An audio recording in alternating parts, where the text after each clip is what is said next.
The large meeting room fell silent as Commander Jack Stone walked in. 12 pairs of alien eyes followed his every move. Some showed curiosity, others fear, but most showed only cold judgment. Jack stood tall despite his racing heart. He was the only human in the Great Hall of the Galactic Council. "The Council will now hear Earth's plea," said Dorn, the leader from Arcturus. His blue skin shimmered under the bright lights. His voice was calm but held no warmth. Jack stepped forward. "Members of the Council, I come asking only for what every spacefaring race deserves: a chance to join you among the stars. Earth has achieved faster than light travel. By your own laws, we qualify for membership." A low murmur spread through the room. Jack knew what they were thinking. Humans had reached the stars too quickly. While other races took thousands of years to develop space travel, humans had done it in mere centuries. "Commander Stone," Dorn said, "we have studied your kind closely." He waved his long, four-fingered hand. A screen appeared in the center of the room, showing images from Earth's history: wars, weapons, fighting. "You are a violent species. You fight even among yourselves." Dorn's voice grew harder. "In just the last 100 years, you have had 2 world wars and countless smaller conflicts." Jack stepped forward. "All young races struggle with violence. Did yours not do the same? We have grown. We have learned." "Have you?" asked a small green alien to Dorn's right. "Your weapons grow more deadly each year. Your population keeps growing. Your need for resources never ends." Jack tried to speak, but Dorn raised his hand for silence. "We have watched how quickly you adapt," Dorn continued. "How easily you learn new technologies. How strongly you fight when threatened." He paused. "You terrify us, Commander." The truth of the moment hit Jack like a physical blow. This was not a hearing. It was a trial. And the verdict had been decided long before he arrived. Dorn's voice became formal. "The Council has voted. Earth will be quarantined within its solar system for the safety of all galactic species." "Quarantined?" Jack's voice rose. "You can't just lock us away. There are human colonies, ships. All humans beyond your system have 1 Earth month to return home," said Dorn. "After that, a barrier will be raised. Any human found outside it will be treated as a threat." Jack's face flushed with anger. "This is wrong. We have rights. This meeting is over," Dorn said simply. The other council members stood and filed out, not meeting Jack's eyes. Jack was left alone in the massive room. His hand shook as he contacted Earth. Director Kate Wilson stared at the message on her screen. Her office at Earth Defense Force headquarters was quiet except for the soft hum of computers.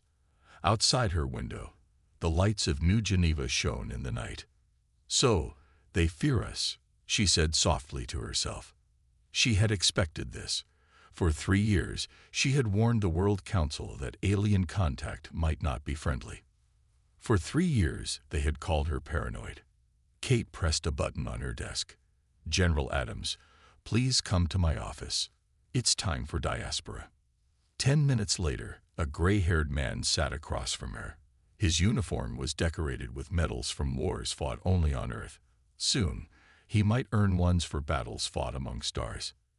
"They're really going through with it?" Adams asked. Kate nodded. "They'll seal the entire system in 30 days. Every human must return home or face death." Adams leaned forward. "Or they could simply disappear." "Exactly." Kate turned her screen to show him a list of ships. "These 300 vessels are ready. Stealth technology, based on what we learned from studying alien craft. The Council doesn't know we have it. And the crews. Volunteers, scientists, soldiers, engineers, our best and brightest. They've been training for months." Adams studied the list.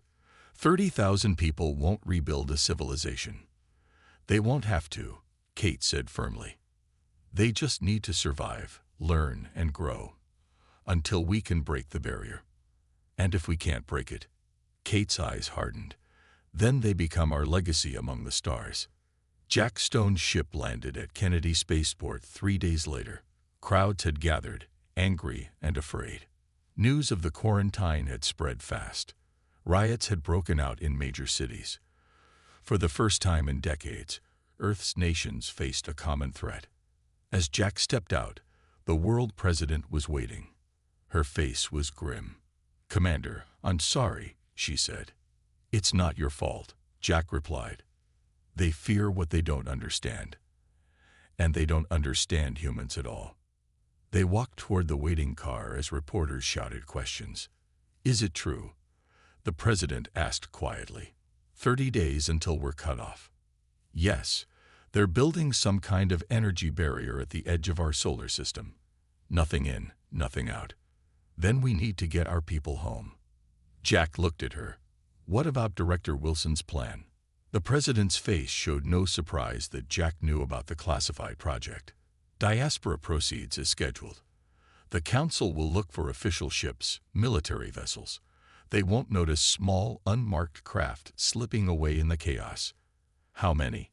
300 ships, 30,000 people, heading to the far reaches of the galaxy. Jack nodded slowly. "It's not enough." "It's all we have," the president replied. 29 days later, Kate Wilson stood in the Earth Defense Force Command Center. Around her, officers tracked the remaining human ships racing back from distant outposts. "Status of diaspora?" she asked. General Adams checked his screen. 287 ships away clean. 13 launching tonight. The council hasn't detected any of them. Kate allowed herself a small smile. "And the barrier?" A young officer looked up from her station. "It's forming now, Director. Energy readings are off the charts." On the main screen, a thin blue line began to form around the outer edge of the solar system. The barrier that would become humanity's prison. "Put me through to all diaspora ships," Kate ordered. When the connection was ready, she spoke clearly and calmly. "This is Director Wilson to all diaspora vessels. The barrier is closing.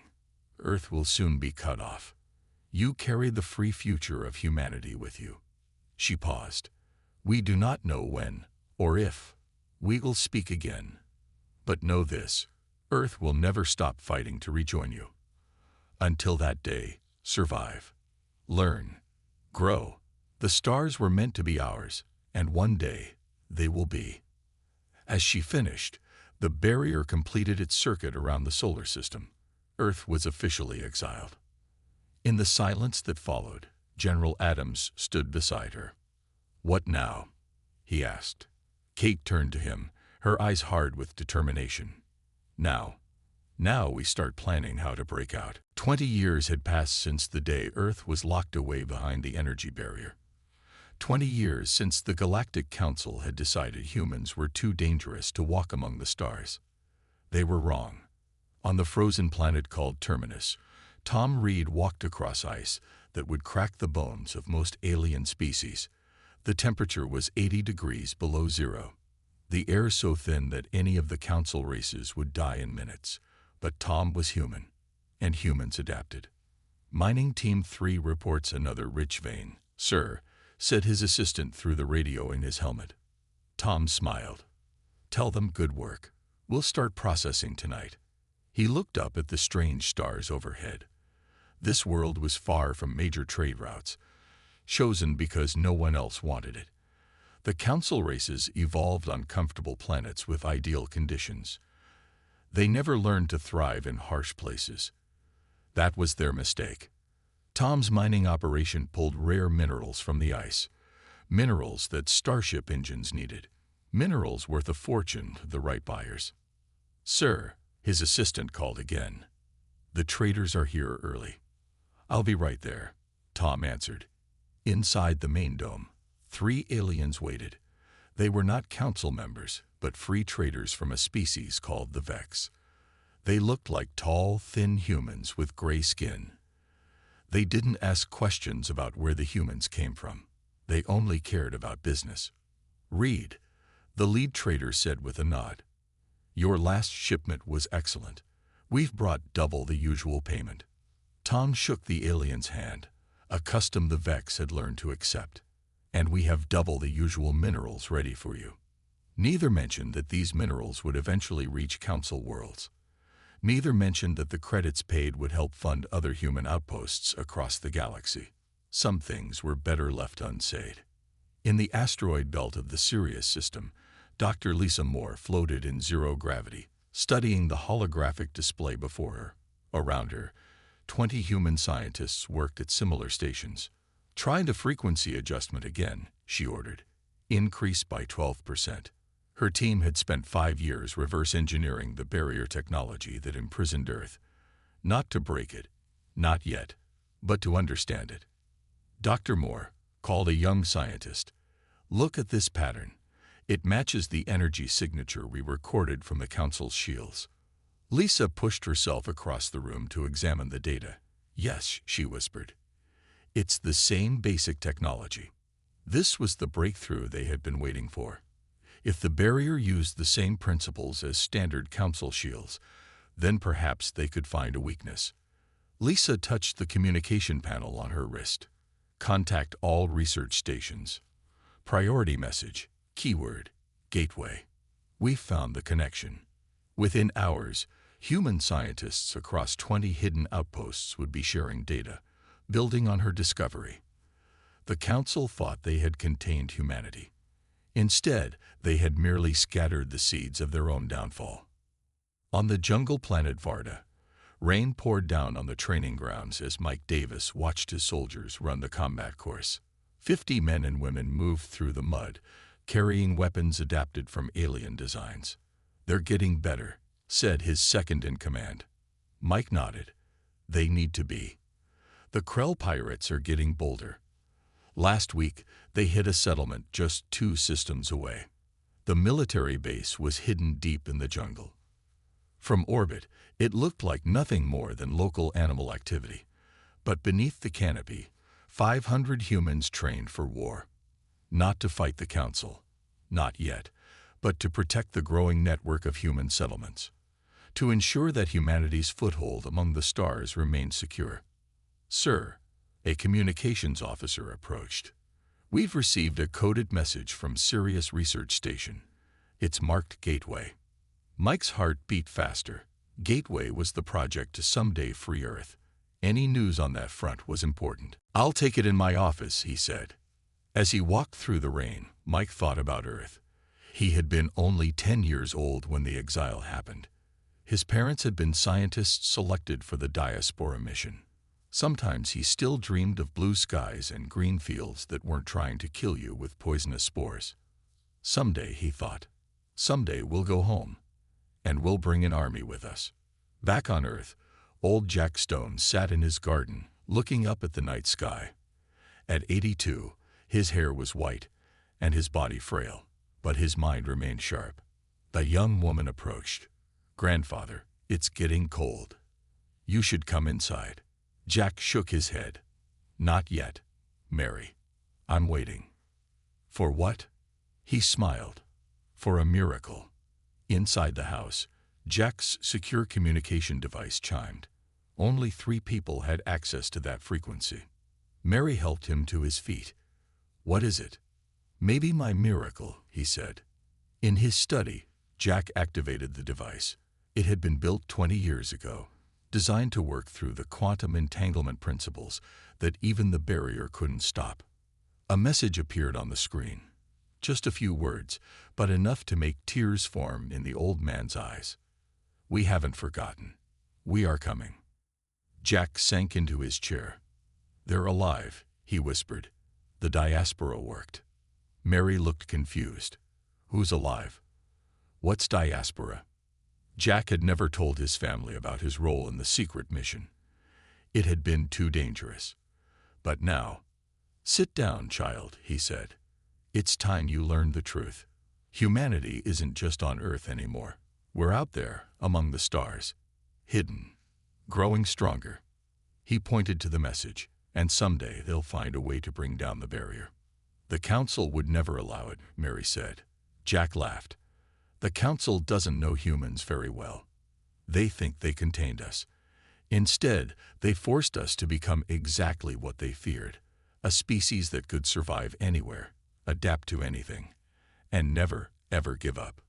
He looked back at the message. They exiled Earth, thinking they were protecting themselves. But all they did was force humanity to spread among the stars without their knowledge or control. Mary's eyes widened as she understood. How many got out? 30,000, Jack said. On 300 ships. Not many, but humans have done more with less. And now? Jack smiled. Now we wait. We prepare. And when our children among the stars find a way to break the barrier, the Council will learn that exiling Earth was the biggest mistake they ever made. Outside, the stars continued to shine, distant and cold. But somewhere out there, humans looked at those same stars and saw not distant lights, but future homes, future outposts, future battlefields, if necessary. The Council had meant to cage humanity. Instead, they had freed it to become exactly what they feared most, a power that would one day rule the stars. "I'll take it in my office," he said. As he walked through the rain, Mike thought about Earth. He had been only 10 years old when the exile happened. His parents had been scientists selected for the diaspora mission. Sometimes he still dreamed of blue skies and green fields that weren't trying to kill you with poisonous spores. Someday, he thought, someday we'll go home, and we'll bring an army with us. Back on Earth, old Jack Stone sat in his garden, looking up at the night sky. At 82, his hair was white, and his body frail, but his mind remained sharp. A young woman approached. "Grandfather, it's getting cold. You should come inside." Jack shook his head. "Not yet, Mary. I'm waiting." "For what?"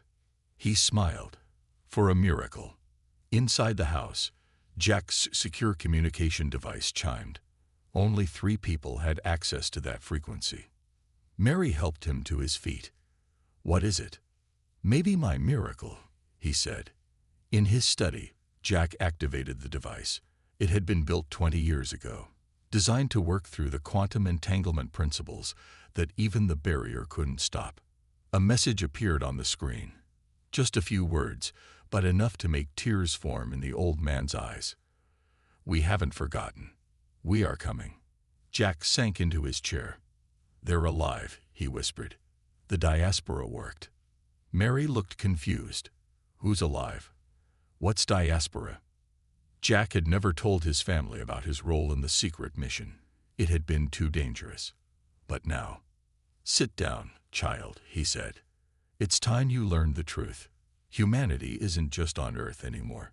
We're out there, among the stars, hidden, growing stronger." He pointed to the message, "And someday they'll find a way to bring down the barrier." "The Council would never allow it," Mary said. Jack laughed. "The Council doesn't know humans very well. They think they contained us. Instead, they forced us to become exactly what they feared, a species that could survive anywhere, adapt to anything, and never, ever give up." He looked back at the message. They exiled Earth, thinking they were protecting themselves. But all they did was force humanity to spread among the stars without their knowledge or control. Mary's eyes widened as she understood. How many got out? 30,000, Jack said. On 300 ships. Not many, but humans have done more with less. And now? Jack smiled. Now we wait. We prepare. And when our children among the stars find a way to break the barrier, the Council will learn that exiling Earth was the biggest mistake they ever made. Outside, the stars continue to shine, distant and cold. But somewhere out there, humans looked at those same stars and saw not distant lights, but future homes, future outposts, future battlefields, if necessary. The Council had meant to cage humanity. Instead, they had freed it to become exactly what they feared most, a power that would one day rule the stars. In the headquarters of Earth Defense, Director Marcus Stone, grandson of Jack Stone, studied the latest reports from the Quantum Communications Network. "The breakthrough is confirmed," he told the world president. "Our ships can now penetrate the barrier technology. The president, a woman in her 60s with steel-gray hair, nodded. How long until we can bring down the main barrier? Our scientists estimate 2 years, Marcus replied. But we won't have to. He showed her the reports from their agents throughout the galaxy. The council is falling apart. 3 species are considering leaving. Without unity, they can't maintain the barrier. And our people outside are in position to apply pressure exactly where needed. The president looked at the star map showing human positions throughout the galaxy. Red dots marked hidden bases, outposts, and fleets. There were hundreds of them. 50 years, she said softly. 50 years they've kept us caged. And all that time, we were out there anyway, Marcus finished, growing stronger, learning their weaknesses, making allies. And now, Marcus smiled, now we reveal ourselves, not as conquerors, but as the power they always feared we would become. In the Arcturus Homeworld Medical Center, the council leader lay dying. The disease had spread to his brain. Around him, the best doctors of his species worked desperately to save him. A doctor approached his bed. "Sir, we've received a treatment from an outer world medical station. It shows promise." "Try it," the leader gasped. The medication flowed into his veins. Within an hour, his fever broke. Within a day, he could stand again. A miracle, he told his advisors. Who created this cure? The doctor hesitated. The data came through several intermediaries, but we've traced its origin.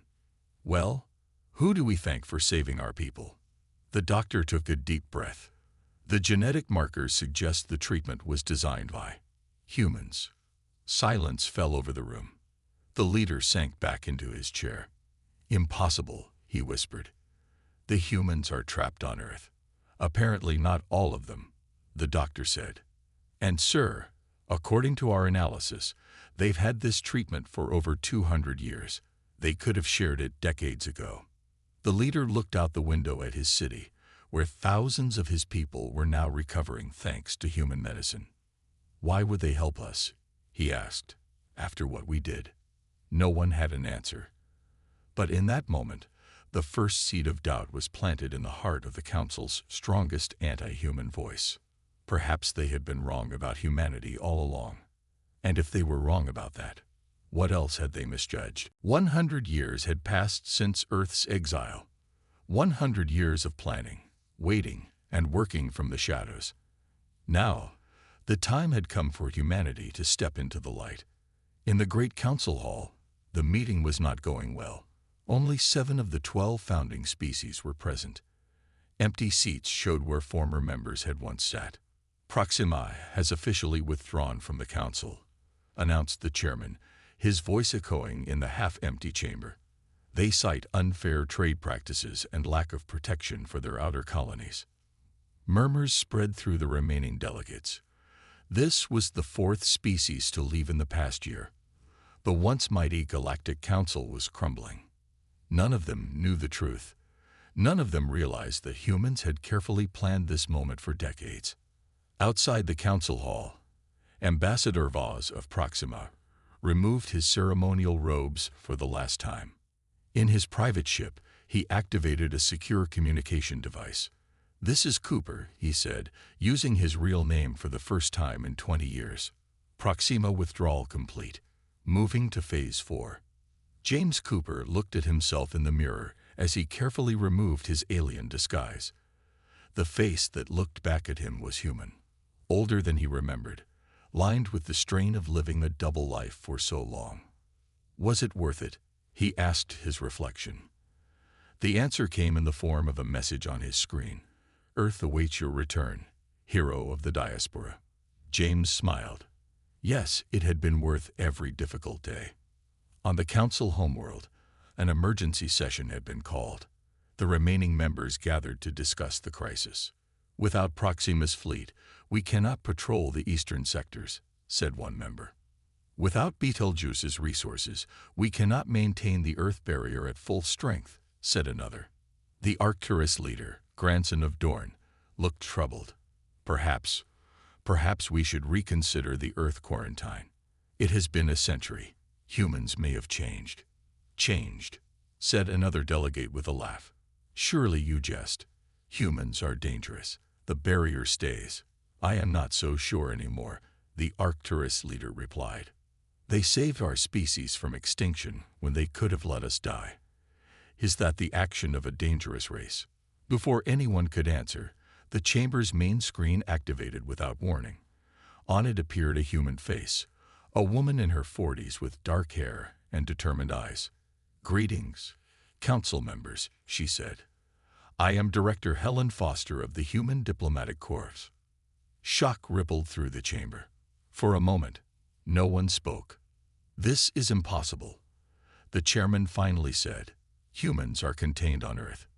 Helen smiled. Are we? The screen split to show dozens of locations across the galaxy. On each one, humans worked openly alongside aliens. Human ships flew through space. Human cities thrived on distant worlds. What you see is real, Helen continued. While you thought us safely caged on Earth, 30,000 of us escaped before the barrier closed. For a century, we have lived among the stars, hidden but free. Impossible, the chairman repeated. We would have known. Would you? Helen asked. You never bothered to learn about us, about our adaptability, our determination. You saw only our capacity for violence, not our capacity for survival. The Arcturus leader leaned forward. What do you want from us? Recognition, Helen replied simply. The barrier around Earth must come down. Humanity must be acknowledged as a free species with the right to travel the stars. Those are our terms. And if we refuse? Asked the chairman. The screen changed again, showing human warships, hundreds of them, emerging from hidden bases throughout the galaxy. We would prefer peace, Helen said, but we are prepared for the alternative. The transmission ended, leaving the council in stunned silence. In his command center on Earth, Director Marcus Stone watched the reaction to Helen's message spread across the galactic communication networks. Proxima has publicly announced support for humanity, reported his aide. Betelgeuse as well, added another. And 3 non-council species are offering military alliance. Marcus nodded. The plan was working perfectly. For decades, humans had built relationships with races who felt oppressed by council rule. Now those friendships were paying off. What about the barrier? He asked. His chief engineer pointed to a display showing the great energy field surrounding Earth's solar system. Power fluctuations are increasing. Without full council support, they can't maintain it at full strength. And our breakthrough technology. Ready, sir. We can punch through at any time. Marcus stood and looked at the vast map of the galaxy on the main screen.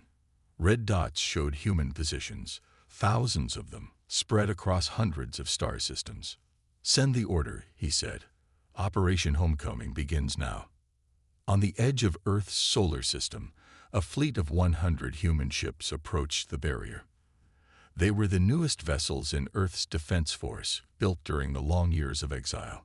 Captain Laura Reed, great-granddaughter of Tom Reed from the frozen mining colony, stood on the bridge of the flagship Freedom. All ships report ready, Captain, said her first officer.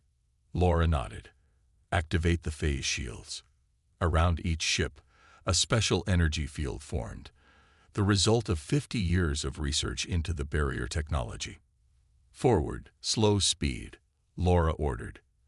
The fleet moved toward the shimmering wall that had imprisoned Earth for a century. In past attempts, ships had bounced off or been destroyed. This time would be different. The Freedom touched the barrier. For a moment, the ship shuddered. Then, like a hand passing through water, it pushed through. We're through, shouted the navigation officer. One by one, the entire fleet passed the barrier. For the first time in 100 years, ships from Earth had left their solar system. But they weren't going outward. They were going home. Laura opened a channel to all ships. Set course for the rendezvous point. Today, we meet our lost brothers and sisters, The fleet accelerated to faster-than-light speed, heading for a secret location where the diaspora fleet waited. Behind them, the barrier flickered and weakened. Without full council support, it was failing. Within days, it would collapse completely. Earth's long exile was coming to an end. In the council hall, emergency alarms sounded. "The barrier has been breached," reported a technician. "Earth ships have broken through." The chairman looked pale.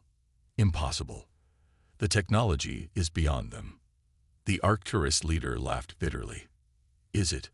We've underestimated them at every turn. We thought we were containing a dangerous animal, but instead we caged a growing power and gave it 100 years to plan our downfall." He rose from his seat. "I move that we accept the human terms before this situation deteriorates further." "Accept. Surrender to humans." The chairman was outraged. "Not surrender," the Arcturus leader corrected. "Recognition. They've earned their place among the stars, not through conquest, but through perseverance. Perhaps it's time we learned from them, instead of fearing them." Around the table, heads began to nod in agreement. The council that had once exiled humanity was about to welcome them back, not out of kindness, but out of necessity. The stars, it seemed, now belonged to all. 120 years after Earth's exile, a day of history arrived. Admiral Robert Stone, great-grandson of Jack Stone, stood on the bridge of the Earth Ascendant. The massive ship approached the council homeworld with a fleet of 50 vessels behind it. This was not a war fleet. This was a diplomatic mission, though one backed by the full might of humanity's now revealed power. "We're being hailed," said his communications officer. Robert nodded. On screen, the face of the council chairman appeared. "Admiral Stone, you are cleared to approach. The council awaits your arrival." "Thank you, Chairman. We come in peace." The words were simple, but the meaning behind them was not. For over a century, the council had feared human violence. Now, humans were offering peace instead, from a position of strength. As the Earth Ascendant moved into orbit, Robert looked at his crew. They were not just humans. His ship carried representatives from 15 species, some former council members, others who had never been allowed to join. "This is more than just Earth's victory," he told them. "This is a new beginning for the galaxy." The council chamber looked different than it had when Jack Stone stood there over a century before. The once grand room now seemed smaller, less impressive. The 12 seats of the founding members were reduced to 7. Robert Stone walked in with his delegation. He wore a simple blue uniform with Earth's new symbol, a planet with stars spreading out from it like seeds. "Admiral Stone," the chairman said, "the council recognizes the representative of Earth." Robert stepped forward. "I bring terms from the United People of Earth and our allies throughout the galaxy." He activated a holographic display. Above the council table appeared a document titled The Galactic Accord.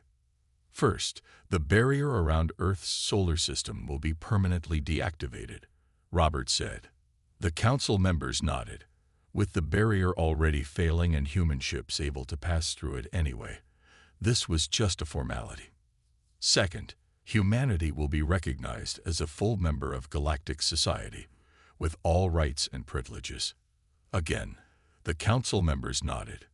This too was expected. "Third," Robert continued, "reparations will be paid to Earth for 120 years of forced isolation." This caused murmurs among the council. The Arcturus leader spoke up. "What form would these reparations take?" "Knowledge," Robert replied. "Access to the council's scientific and historical archives. Nothing more." The council members looked surprised. They had expected demands for territory, resources, or money. "Fourth, and finally," Robert said, "the Galactic Council will be reformed into a Galactic Congress, where all spacefaring species have equal voice, not just the founding 12.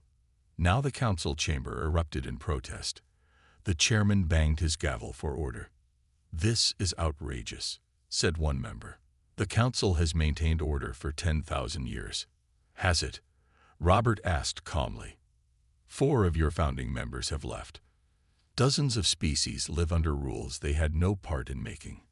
Is that your definition of order? Before the chairman could respond, Robert activated another holographic display. This one showed the true extent of human influence across the galaxy. Trade routes, defense systems, communication networks, all had human connections. We could have used this influence to destroy the Council, Robert said. Instead, we ask only for reform. The Arcturus leader stood. The human terms are fair, more than fair, considering what we did to them. The chairman looked around the room, seeing the changing mood. You planned this all along, didn't you? Even before the exile. Robert shook his head. No, we planned to survive, to thrive. The rest, we learned from you. From us.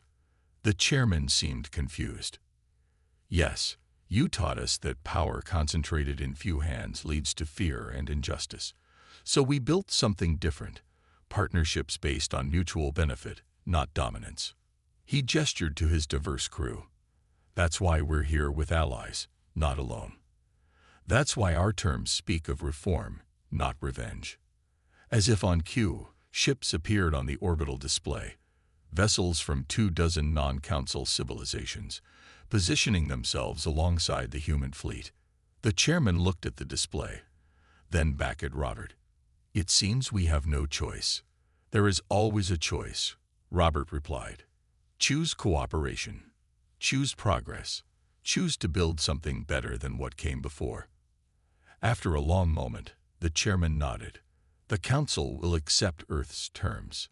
3 days later, the energy barrier around Earth's solar system was officially deactivated.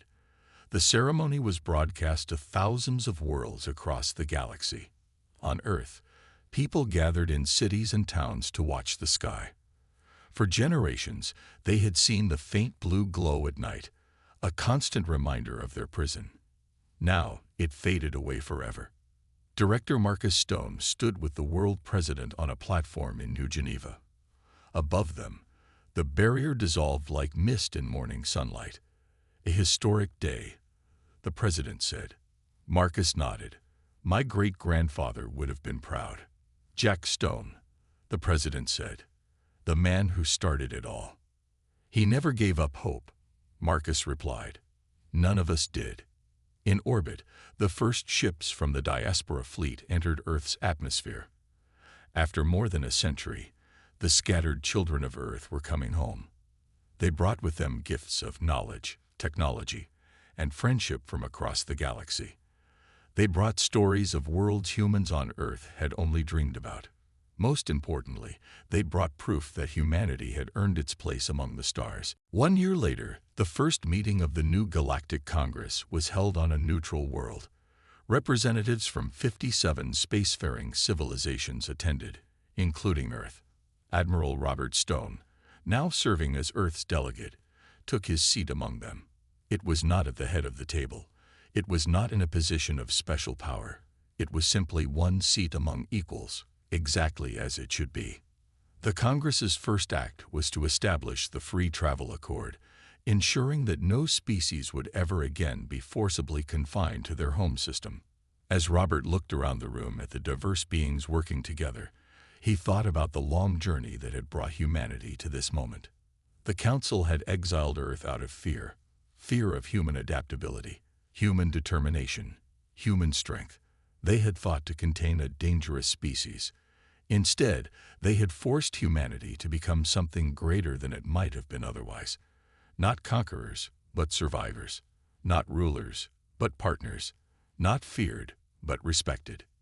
The irony, Robert said to himself, is that in trying to cage us, they set us free. A delegate from a non-human world overheard him. Your people have an interesting saying. What doesn't kill you makes you stronger. Robert smiled. Yes, and the Council didn't kill us. No, agreed the alien. Instead, they made you strong enough to change the galaxy. Outside the Congress Hall, ships from dozens of worlds filled the sky, a testament to a new era of cooperation. Among them flew vessels bearing Earth's symbol, a planet with stars spreading outward like seeds. Seeds that had taken root across the galaxy and grown into something magnificent. They had exiled Earth. Now humanity ruled the stars, not through fear or dominance, but through the very qualities the Council had once feared: adaptability, determination, and the unwavering belief that the stars belonged to all.